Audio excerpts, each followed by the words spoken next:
Watch Ronaldo's next match. Something about him will bother you. Here's why. There is a moment in a football match that lasts less than half a second. A ball is struck from 30 yards. It leaves the boot at over 80 miles per hour. It curves, it dips, it moves in ways that should be impossible to predict. And Cristiano Ronaldo is already moving toward where it will land. Not where it is, where it will be. That is not instinct. That is not luck. That is something scientists have spent years trying to explain. And the more they look, the stranger the answer gets. Because Ronaldo is not just a great athlete, he is operating at the edge of what a human nervous system can physically do.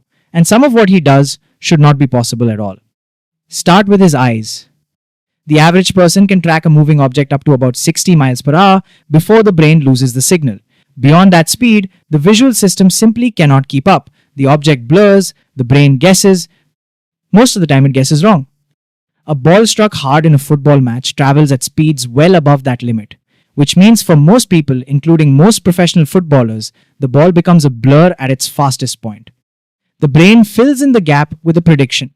Sometimes that prediction is right. Often it is not. Ronaldo's visual processing works differently. Research from the University of Amsterdam on elite athletes found that top performers in fast-moving sports show significantly faster visual reaction times than the general population. But what makes Ronaldo exceptional even within that elite group is not just speed, it is accuracy. His brain does not just react faster, it predicts better. Scientists call this predictive processing. Your brain is not a camera recording what it sees. It is a prediction machine constantly guessing what is about to happen based on patterns it has learned. Every time you catch something, cross a road, or flinch at a sudden movement, your brain predicted the event slightly before it happened and fired your muscles in advance. In most people, this system is good enough for everyday life. In Ronaldo, it has been trained to an extraordinary level of precision. But the eyes are only part of the story. Look at what he does in the air. In 2011, Ronaldo scored a header against Manchester United from a standing jump of over 8 feet higher than the average NBA basketball player can reach. Sports scientists measured his hang time at 1.5 seconds, which is longer than the average hang time for a professional basketball player performing a slam dunk. He achieved this through an almost perfect expression of fast-twitch muscle fiber recruitment. Your muscles are made of two types of fibers. Slow-twitch fibers are for endurance, long-distance running, sustained effort. Fast-twitch fibers are for explosive power sprinting, jumping, sudden acceleration. Most people have roughly a 50-50 split. Elite sprinters and power athletes tend to have a higher proportion of fast-twitch fibers, partly through genetics and partly through years of specific training. Ronaldo's training regime, documented extensively by his personal fitness team, is built almost entirely around maximizing fast-twitch fiber activation. He reportedly performs hundreds of jumps per day, specifically designed to train the nervous system to recruit muscle fibers faster and more completely than normal training produces. The result is a body that can generate near maximum power output in under 200 milliseconds. To put that in perspective, it takes the average person 500 milliseconds just to consciously decide to move. He is moving before most people would even realize movement was necessary. Now consider his sleep. This is where it gets unusual. Most elite athletes sleep 8 to 9 hours per night, which is already above the adult average of 7. Ronaldo reportedly sleeps in 5 90-minute cycles throughout the day rather than one long block. Each cycle is timed to align with the natural rhythm of the human sleep architecture specifically, to maximize the amount of time spent in slow-wave deep sleep and REM sleep per total hours spent in bed. This is not random.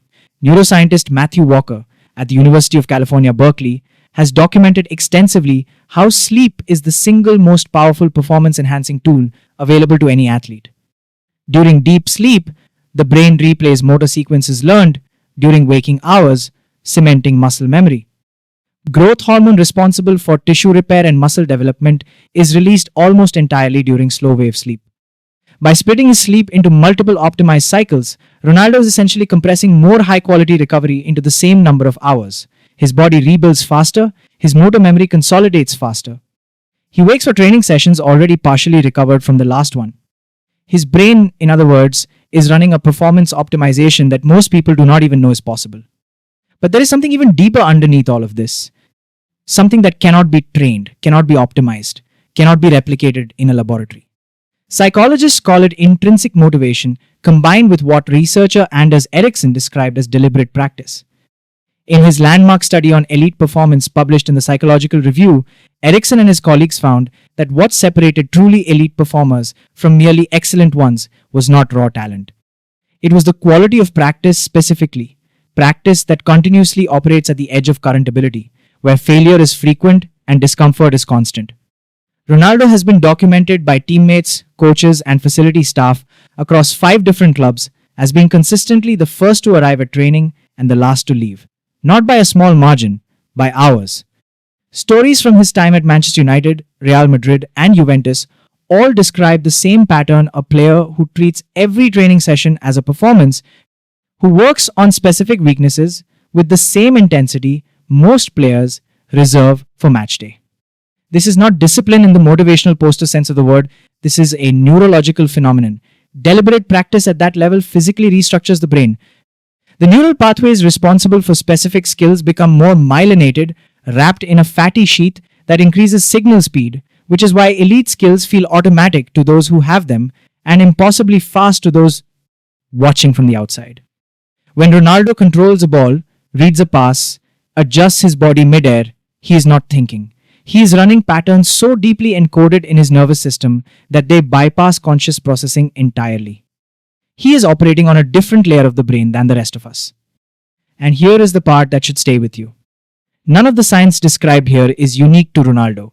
The visual prediction system is in your brain too. The fast twitch fibers are in your muscles. The sleep architecture that rebuilds tissue and cements memory runs in you every night.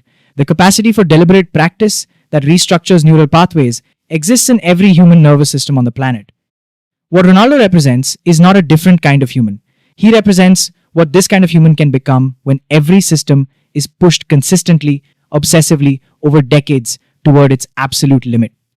The gap between you and him is not biology, it is repetitions. The science says the machine is the same. The question is how many times you are willing to run it. Tonight, when you watch him control a ball that arrives faster than your visual system can track, and place it exactly where he intended before you even saw him move, you will know what you are actually watching.